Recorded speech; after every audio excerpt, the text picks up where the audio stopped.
The roses aren't as pretty, the sun isn't quite as high, the birds don't sing as sweet of a lullaby. The stars seem a little bit faded, the clouds just a little more gray, and it feels like things won't ever be the same. Heaven got another angel tonight. You left this world behind. Heaven got a little better the day it took you away from me.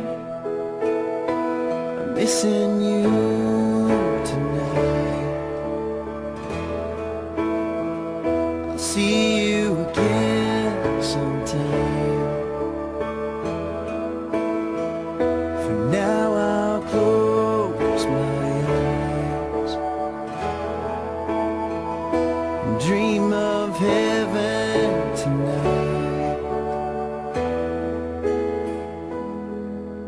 The beaches aren't as lovely, the sky isn't quite as blue, still they're sweetened by the memory of you.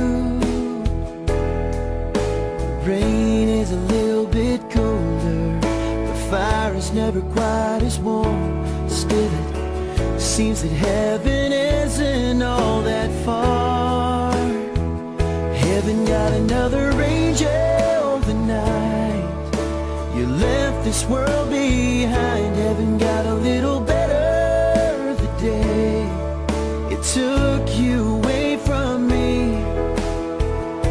I'm missing you tonight.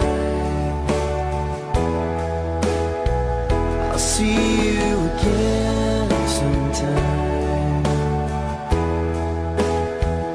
For now I'll close my eyes and dream of heaven tonight. Spending a little more time now with the things that mean a little bit more. I'm noticing the wonders of this world. I love with a little more hope now. I live with a little more peace, 'cause I understand how precious life can be. Oh, heaven got another angel tonight. You left this world behind. Heaven got a little better the day took you away from me. I'm missing you tonight. I'll see you again sometime. For now I'll close my eyes and dream of heaven tonight.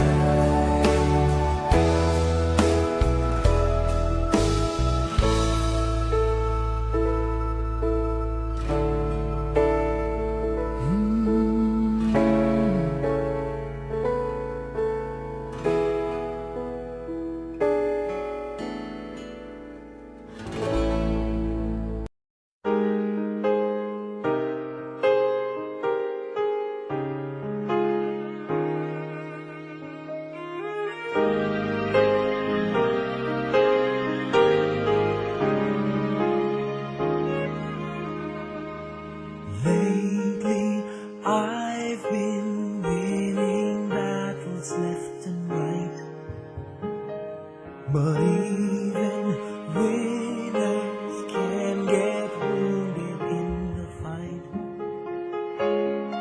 People say that I'm amazing, I'm strong beyond my years, but they don't see inside of me. I'm hiding all the tears. They don't know that I come running home when I fall down. They don't know who picks me up when no one is around. sword and cry for just a while. 'Cause deep inside this armor, the warrior is a child.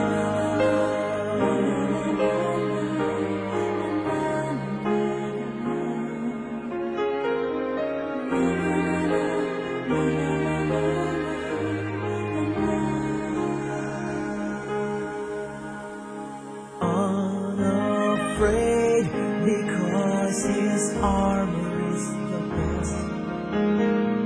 But even soldiers need a quiet place to rest. People say that I'm amazing, I never face retreat.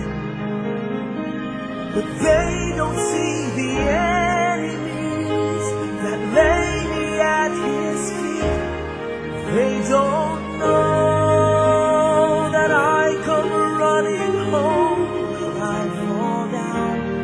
They don't know who picks me up when no one is around. I drop my sword and cry for just a while. I cry for just a while. 'Cause deep inside this armor, the warrior is a child.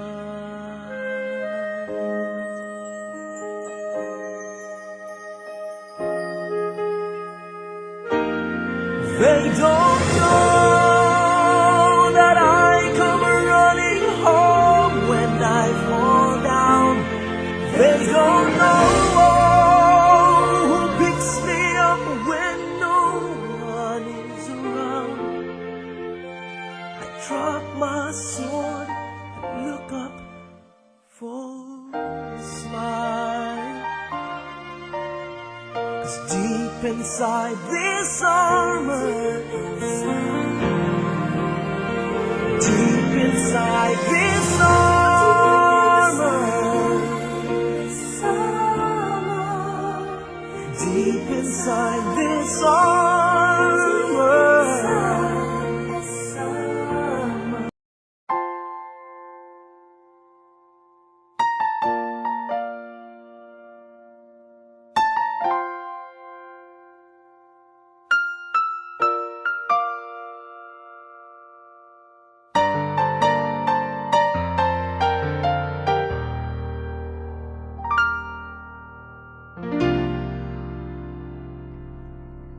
Sa buhay kong ito, tanging pangarap lang ang iyong pagmamahal ay makamtan. Kahit na sandali kita'y mamasdan, ligay ay tila bang walang hanggan. Sana'y di na magising kung nangangarap man din. Kung ang buhay na makulay ang tatahakin. Minsan ay madarapa, minsan din ay luluha. Di ka na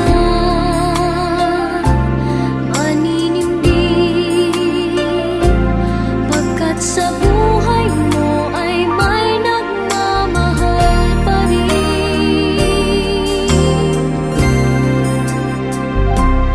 Ingatan ka, aalagaan ka. Sa puso kong ikaw ang pag-asa. Sa ating mundo ay gagabay sa'yo. Ang alay ko'y itong pagmamahal ko. May nagmamahal, aakay sa'yo. Aking inay, ikaw ang nagbigay ng buhay ko. Buhay na kay ganda, pangarap ko na makamtan.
where there seems to be no way.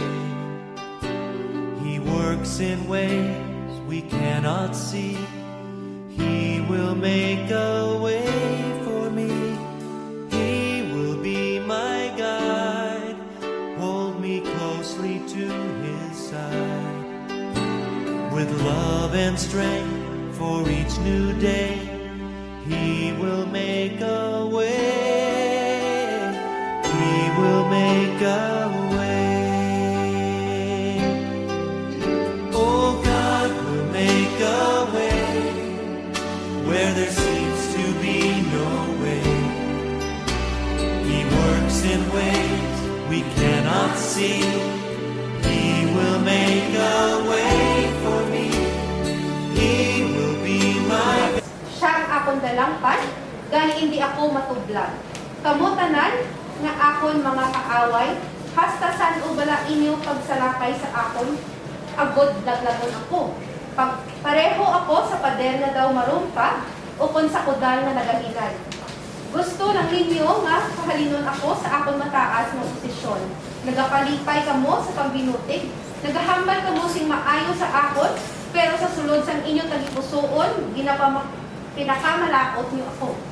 Sa Diyos lang ako mag-aakon sang kapahuwayan, kay ginatagan niya ako sang paglaom. Siya ang akon paalipdan, nga bato pag manluluwas. Siya ang akon dalampan, gal hindi ako matublag. Ara sa Diyos ang akon kaluwasan, kag akon katunggalan. Siya ang akon mabakod nga paalipdan, nga bato ang akon manugprotekta. Kamo nga mga katawhan sang Diyos, magsalig kamo sa iya sa tanan ninyo nga iyon. Isugid sa iya ang inyong makalaligban, kay siya ang nagaprotekta sa aton. Ang mga tao, tungganon man o kunkubos, hindi masaligan.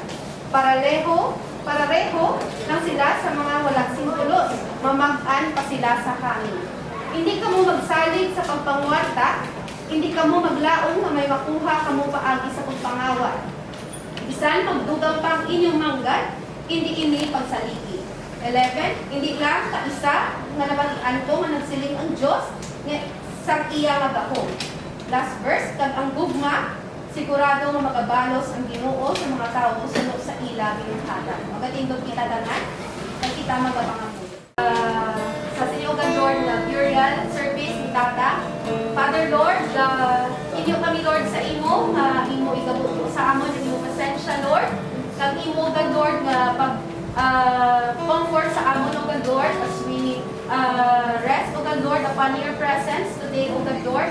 Sabay pa Lord nga ang family o God Lord sa bansa nga nabayaan nila ng Lord will receive healing, comfort o God Lord, and even o God Lord mo o God Lord sa amon nga gamita yung mga pulong, gamita yung kini mga ambahanon o God Lord na sa amon makabaton dira sa imo kag kami Lord God maamon namon ang kaluwasan dira sa imo maamon namon ikaw Diyos kay sa imo lang Lord ang matutuod nga kapahuwayan o God.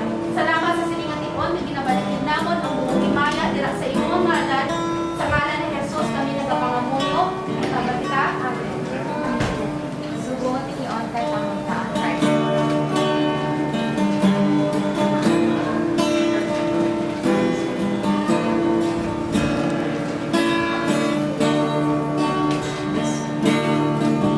Christ alone, my hope is found.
take your seat. Good afternoon, everyone. Sa siling nga hapon, ay kita dili sa siling nga tawag natin nga burial service. And para ini kay sa last natin nga view, kay tatay o kay tata, which is Norberto Vasquez. On behalf of the family, I would like to thank all of you for coming today. So thank you so much for being with us in these sorrows and sadness that we experience in our lives. Ari kamo upod sa amon till that last day. Okay, I would like to share this message to everyone before kita makadto sa internet naton.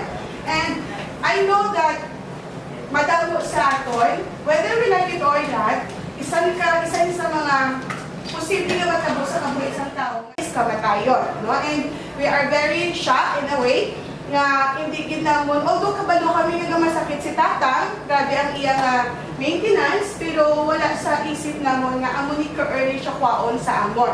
But then, we cannot also deny the fact that in this life, hindi natin kontrolado ang tanan. Ika nga, our lives belongs in the hands of God. Wala ara sa kamot sa Diyos. Okay, I would like to share this 4 important message na dapat natin i-ponder sa atong kabuhi kung ano gid bala ang gitawag natin nga kamatayon. First, I would like to talk about death remind us about a painful reminder. No? Ang kamatayon, nagapadumdum na siya sa aton sa medyo masakit, okay, nga experience or masakit nga mga naagyan natin sa aton kabuhi. Death, reminds us that we are live in a fallen and perfect world. And we are reminded of mankind's failings, flaws, and even limitations. Kung makakita ganit na kaangay sininga kamatayon, one thing that enters into our mind is that kita nga mga tao, nagkabuhi sa sininga kalibutan nga kung sa diin ara ang sala, nagbangon sa sala, nabagod tayo sa Book of Romans, nga ang una ang kabangdanan kung nga ang tao may ginatawag na kamatayan.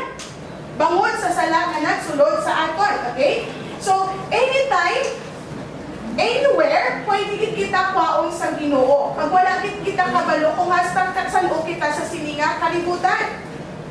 But the fact is, okay, ang ini nga reminder sa aton, inabalang nagapa-batsyag sa aton, it's something like calling our attention to straighten our life.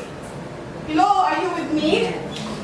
Whether we like it or not, hindi kita malikawan yung makasala kita, sa hula-hula daw gani, sa pamahambalanon, sa tagipusoon, makahimo kita sa tawag nga sala, okay? Ingon that we need to straighten our life. Tungod hindi ta kabalo, wala ta kabalo, when is the time that God will get this life from us? Kaya ginulang lang natin ng ini nga kabuhig natin dira sa Diyos, okay? So the universal nature of mankind's problem is further explained by Paul in the book of Romans chapter 8. And it says, the sufferings of this present time. No, ang kabuhi sang tao, paatong tanawon, masiling man kita, damo ka kwarta, wala ka kwarta, pero isa na ang mabalakon denomination, pareho kita nagabatsyag sa kapigaduhon, kabudlayon, or suffering. Whether you have the money or not. Am I right? Hello? May kwarta ka man sa wala, apektado ka gyapon sa dakalatabo sa aton nga sitwasyon subong. And that is also according to the Word of God written. Ang tanan nga nakita natin subong, ang tanan nga mabatsyagan natin subong, hindi na siya magdugay. No, all these things will just pass by, and then initanan may expiration. Kaangay sa kabuhi sa naton. We have our expiration. And the fact is, ang atong expiration, walang kapili isang bata tigulang, bahay, lalaki, malang ang bata pa lang. No. Wala siya kapili. Sometimes makibot ka lang, around 16-year-old, napatay na siya.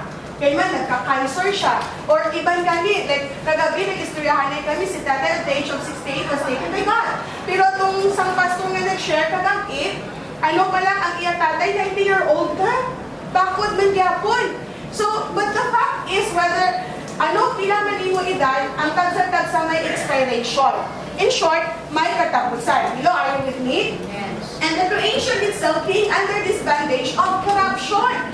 No matter how hard we try to live uprightly, may di dyan kaya, kung may tawag ng corruption niya, hindi lang na, unahan na lang base sa politika, may corruption, hindi yan.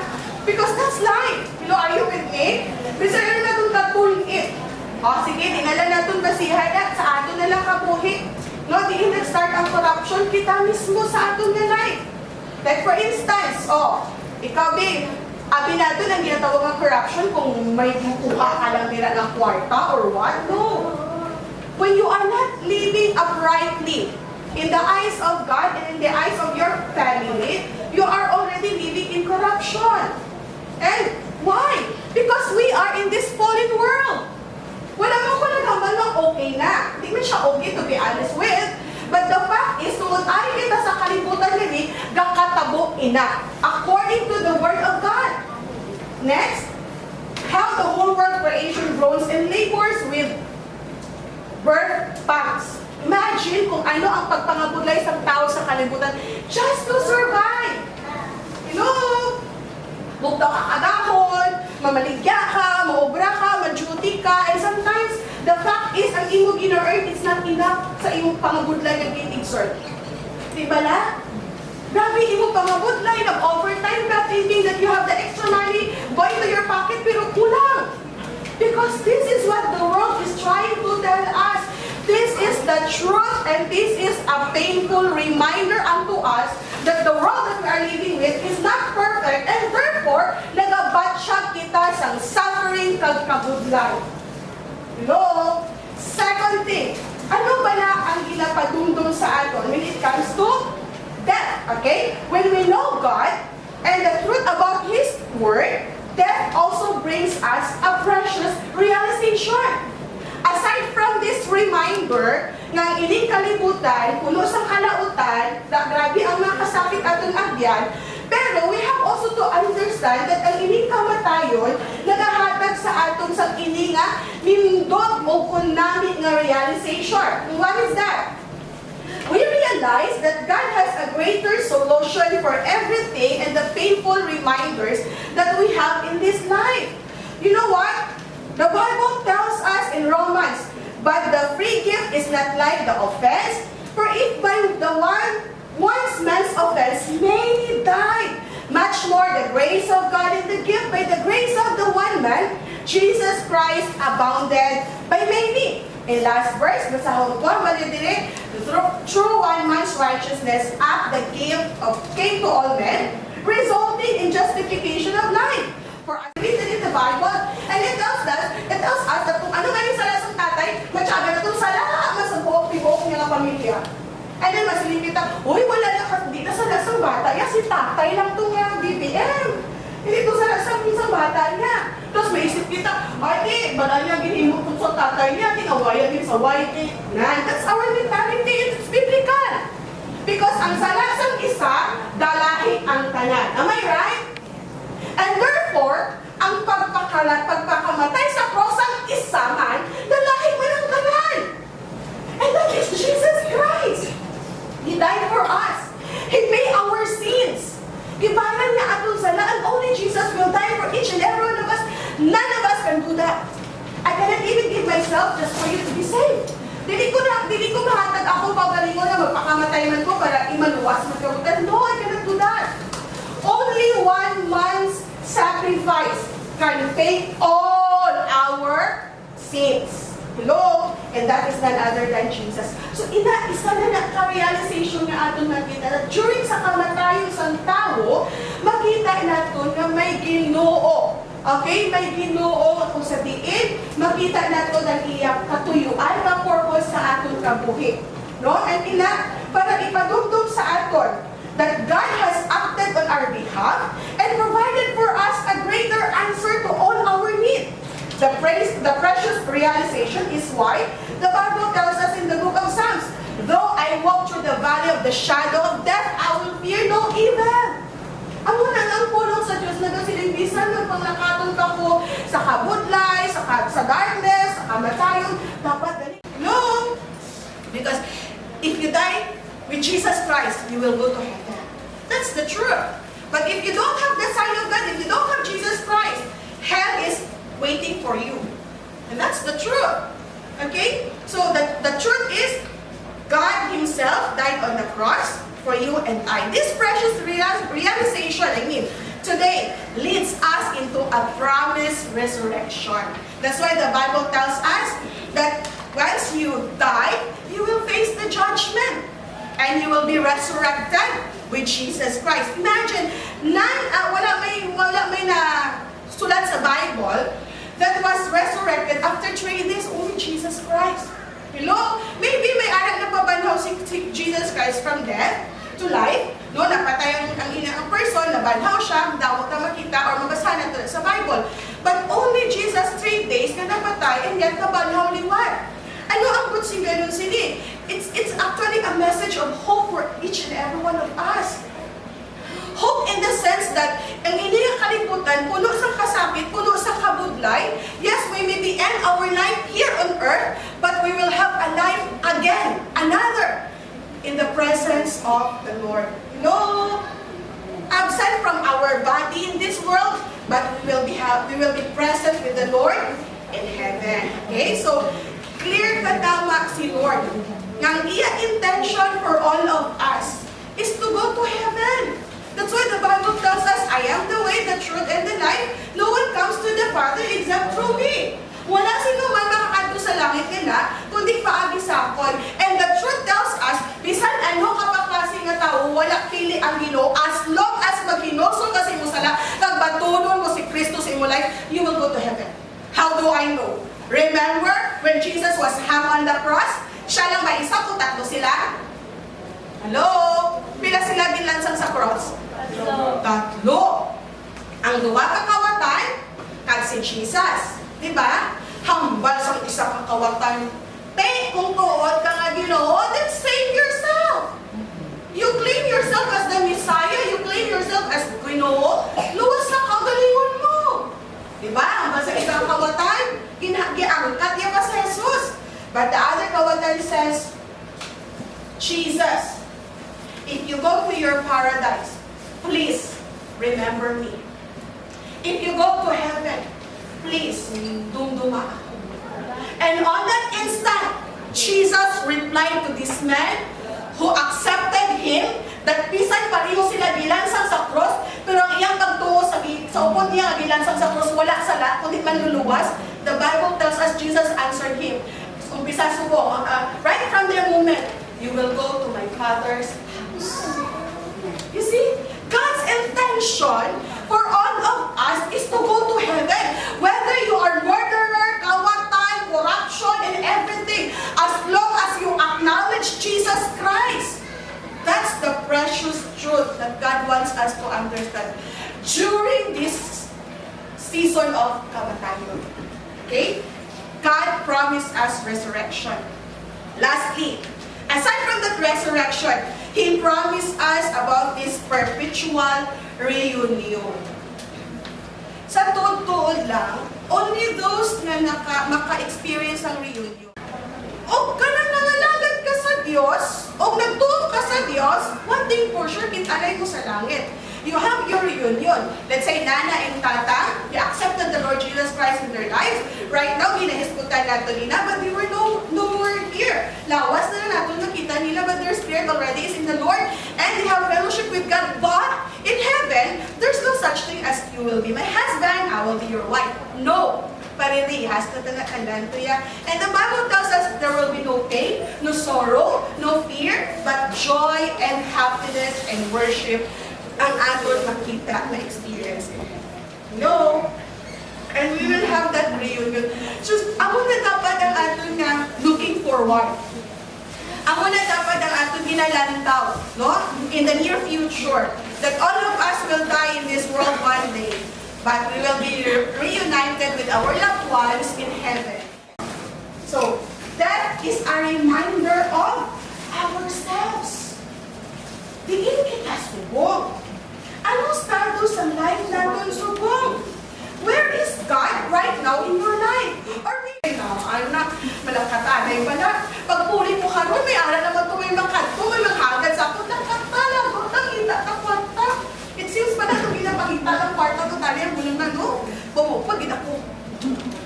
Majoy, ako pa masiling ka, nakatangin at ang kwarta, maupod, ako. But it's not like that. The reality tells us that you have to examine exert effort, magpangabudlay ka, magpangasakit ka, just to have this money. But the truth tells us that in this life, we should not only live for money, we should not only live for family, although family is very important, importante ang pamilya natin. Bisan ano pa natin ka, lain bukod sa isa't isa, family is still family. And God never nagsala si Lord that you came from that family, tungod ang si Lord may plano para sa inyo. There will be a times in my life na question ko, why nga nung ingana man, Lord? Why like that? I haven't encountered this kind of problem in my life, but why? And then God just tell me, it is not by chance that you came from that family. It is not by chance that you stay in Haro. It is not by chance that you live in Lanet, but it is the purpose of God for your life. All you have to do is to trust God and look up into heaven. And believe God. So, hindi ko po ma-imagine nung Mr. Muglanit man.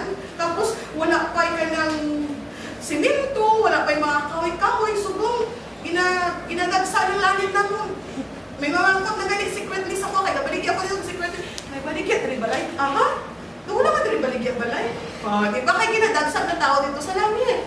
See, it is by purpose of God wherever you are right now. So, one day, we will be reunited with our loved ones if, I said, if, kung mga lagad ka sa Diyos sa bukos ni Munas. I just want to clear this to all of you. Not our religion can bring us to heaven, but our relationship. Hello? Yes. Mother Teresa, she's a madre, right? She's a mother. But sometimes I use her life as an illustration. And by the way, we are born again Christian. But why I'm using her life? Because it's not religion that can save us. It's the relationship that we have in the Lord. It's very wrong to think about religion. Because daghan kay patbang sa religion. But God can save us. Brothers and sisters in the Lord, allow me to share this message because I know that Tatay already is in a good hands. I never talk much about him because I know that ang iya kapoy, iya suffering, iya pain ends already. We're talking, we don't need to buy oxygen, we don't need to buy those anidios and bulong and everything.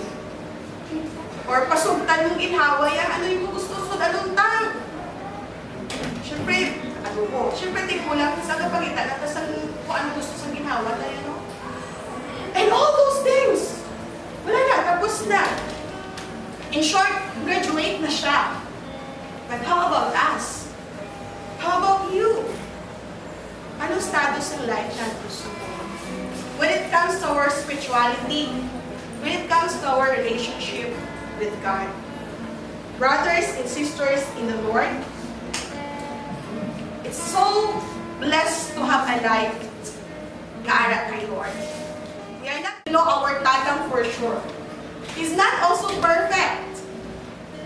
And I know sometimes may mga na-raise pa kayo ng mga hindi pag-intindihan ay sometimes because I can say, among tata medyo irritable na tungkol sa iya ginabat siya. And sorry kung isa ka sa naiguan sa tata namon. So sorry. We are not perfect. But one thing for sure, if you have the Lord God in your life, you know how to forgive. If you have the Lord God in your life, the Bible tells us, even though you walk through the valley of the shadow of death, you will fear no evil, because God is with us. Amen.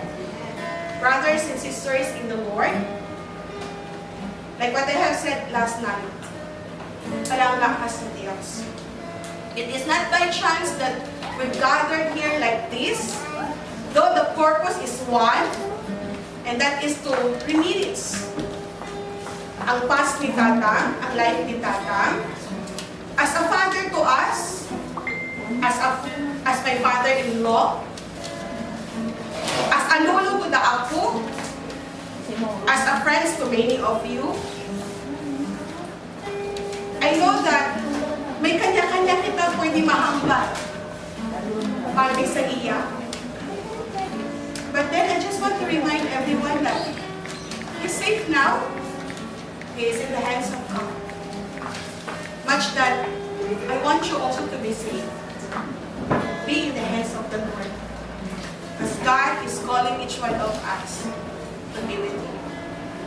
Thank you for being with us. From the onstart, we came here in St. Peter until now. Thank you for your time, for the condolences, for your presence. It means a lot to all of us. And I just hope and pray that each one of us will truly find the rest and hope in the Lord our God. Let me pray for all of you. Hallelujah. Dear God, as we bow down ourselves before you, you will speak, Lord, to each and every one of us that is here right now. I know, Father, that you are in control of our lives. It is not by accident that you have taken the life of Tata from all of us. Though it's really painful for us, Lord, that we don't have the mother, we don't have already the father right now. But we thank you because we still have you as our Lord, as our God, as our Father. And Lord, I pray that you're going to comfort each one of us, those who really experience the pain and the sorrow right now. Sa tanan-tanan na mo, Lord, nga alit diri, may it be the pamilya ka, kataan, friends man yung tatang, Lord, gabay nga ikaw mag-comfort sa ila kabuhi, O God, ipabatsyag mo ang imong pagkagamhanan nga Diyos sa tagsa-tagsa sa amon, O God.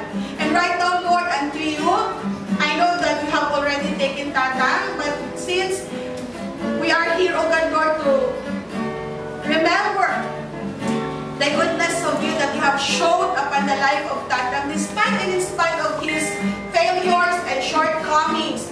Yet I pray, God, and I thank you, God, for loving him. I thank you, God, for taking good care of him. I thank you, God, O Lord, for being with him, O God, till his last breath, O Lord. And that we give you glory and honor. And I pray, Lord, right now, nga ang tagsa-tagsa sa amo, Lord, makabadyag sa sila. Man nagugman mo na kung sa diin na ang kuna mo, nabato mo na mo till our last breath, O God. Lord, salamat sa siningatanan. Hinatugan na mo nila sa imo, sa ngalan ni Jesus. Amen and amen. Before we proceed to the next song, I would like to remind the brothers of Pastor John that one or two of you can say something here in the midst of us. Chief? Lalo sa mga kapatid ko, to the support, cooperation, at the same time po sa mga tao na until such time na deliver siya namin dun sa magandang himlayan niya, nandito kayo sa amin. Maraming salamat po sa pamilya namin. Although na isa siyang reunion, this is the saddest reunion namin. Pero at least masaya kami, it's because ni Tatay, nagkakilala kami. Second, sa mga friends ni Tatay, kabarangay namin, na kilalang-kilala nyo kami since na maliit kami until ngayon, na hindi nyo kami pinabayaan. You're still there to guide us, show us the way, and then kahit na ganun yung ugali ni Tatay, inintindi nyo, which is, doon kami nagiging strong. Nagiging ganito kami, it's because of him. So,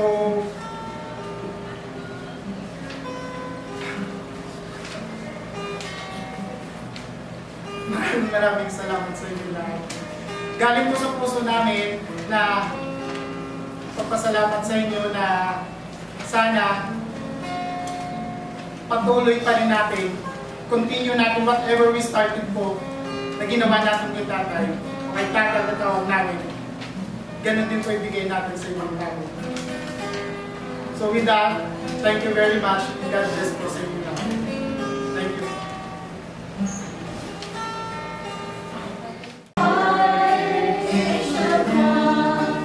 No more clouds in the sky, no more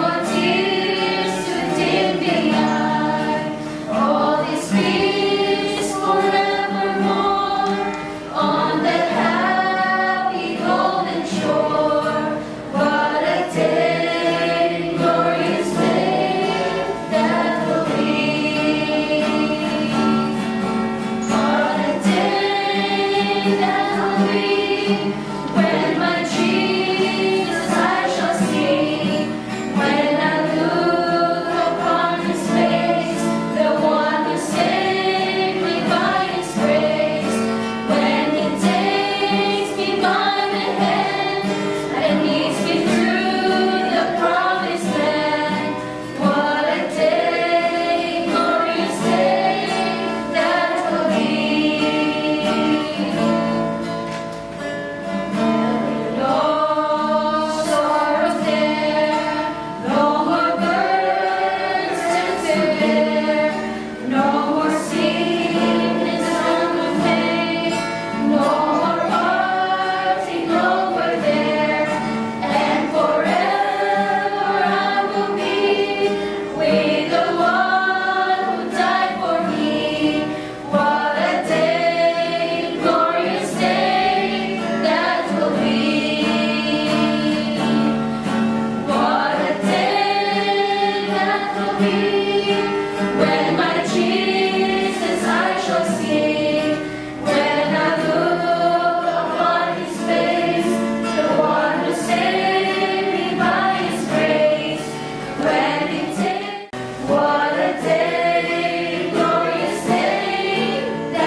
He will make a way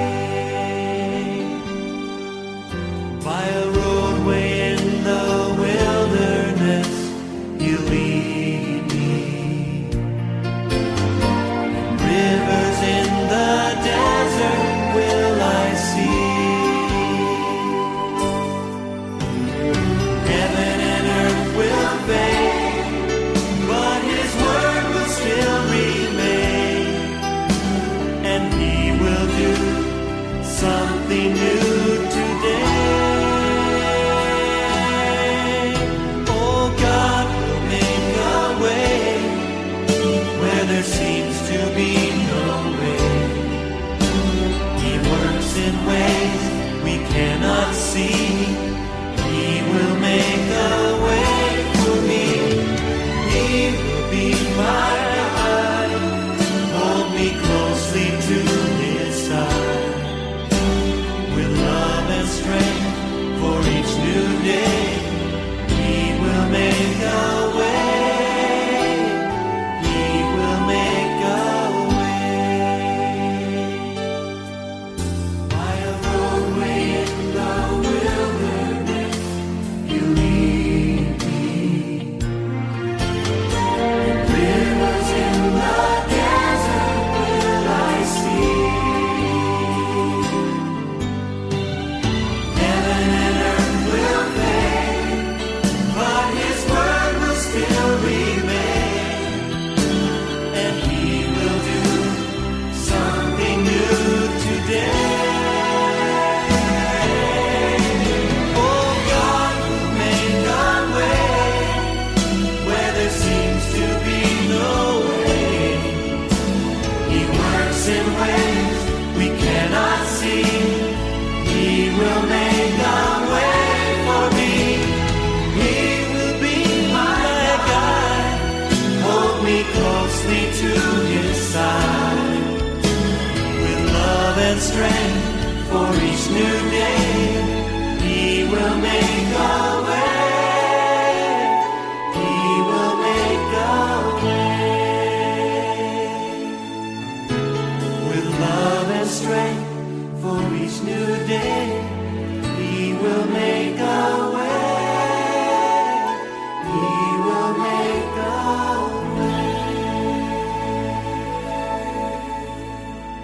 And everyone, this is gonna be our last moment with Tatang.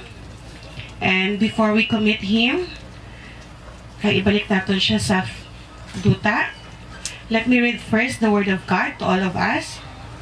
Revelation chapter 1, 17, 18. Fear not, I am the first and the last.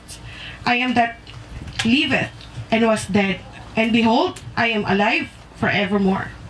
John 14:19. Because I live, you shall live also. Blessed are the dead which die in the Lord. From henceforth, yea, saith the Spirit, that they may rest from their labors, and their works do follow them. Behold, I show you a mystery. We shall not all asleep, but we shall all be changed. In a moment, in the twinkling of the eye, the last trumpet. For the trumpet shall sound, and the dead shall be raised. Must put on immortality. So when this corruptible shall have put on incorruption, and this mortal shall have put on immortality, then shall be brought to pass the saying that is written, death is swallowed up in victory. O death, where is your sting? O grave, where is thy victory? This afternoon, for every one of us here, especially sa kabataan ni Tatang, loved ones, relatives, friends, Norberto Vasquez is no more with us. He stands in the presence of the Lord. The same Jesus who said to the dying man on the cross, "Today, you shall be with me." Tatang, to many of us, Nurbing to his friends, live among us for a time. Tenderly and reverently, we commit the house to the grave, to God who gave it, waiting for the day when both the spirit and the body shall again be united at the coming of the Lord Jesus Christ. For the Lord himself shall descend from heaven with a shout, with the voice of the archangel, and with the trump of God. And the dead in Christ shall rise first. Then we shall, which are alive, and remain, shall be caught up together with them in the clouds, to meet the Lord in the air, and so shall we ever be with the Lord. Wherefore comfort one another with these words. Shall we come before the presence of the Lord in this word of prayers? Heavenly Father, we thank you this day for your precious, eternal, and unchanging word. We thank you that you are the rock of ages and the great I am. In the midst of natural sorrow, we thank you for your supernatural comfort and grace. In the face of death, we thank you for your gift of eternal life. In the face of separation, we thank you for the eternal reunion we eagerly anticipate.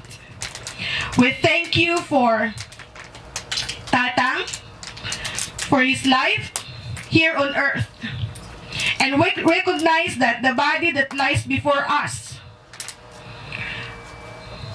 is no more, but rather the house in which he lived. We acknowledge that Tatang is rejoicing even now in your very presence, enjoying the blessings of heaven.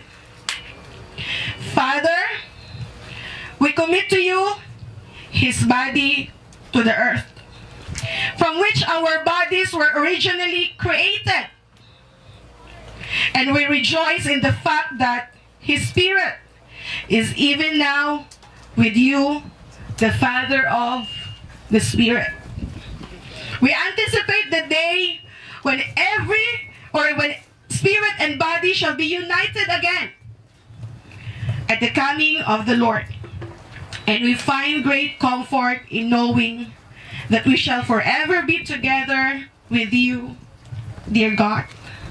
We thank you, Father, that in the days, weeks, months to come, these realities and the abiding spirit and the presence of your spirit will especially strengthen and sustains and comfort the bereaved family of Tatang, of course with the friends and loved ones.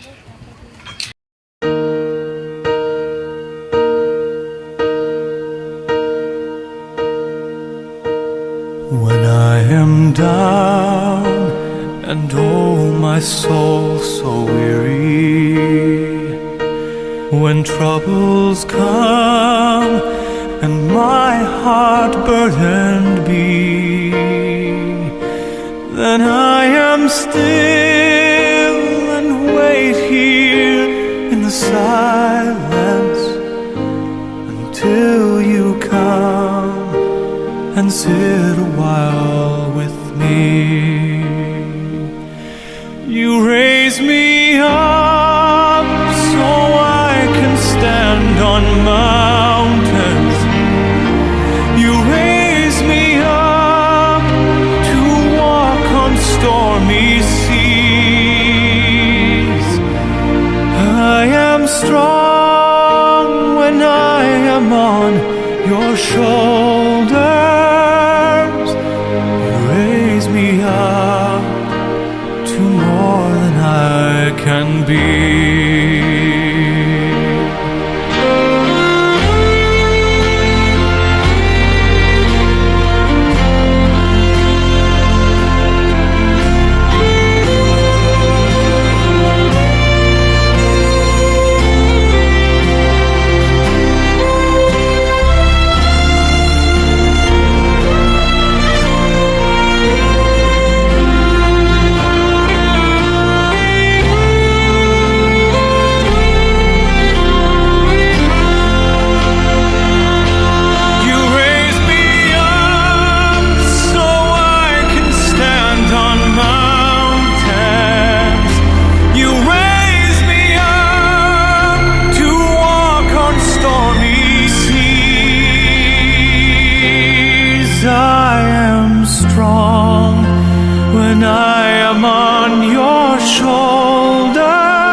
more than I can be.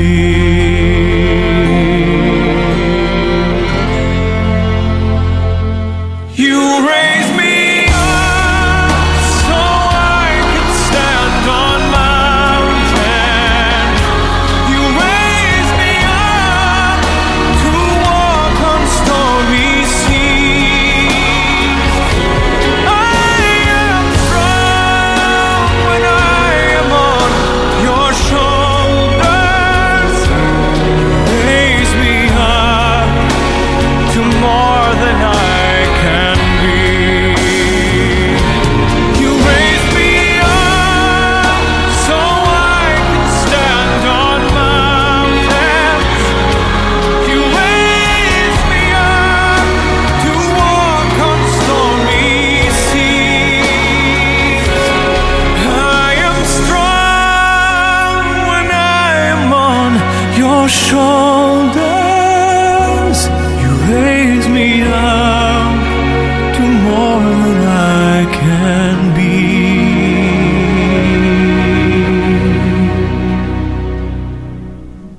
You raise me up to more than I can be.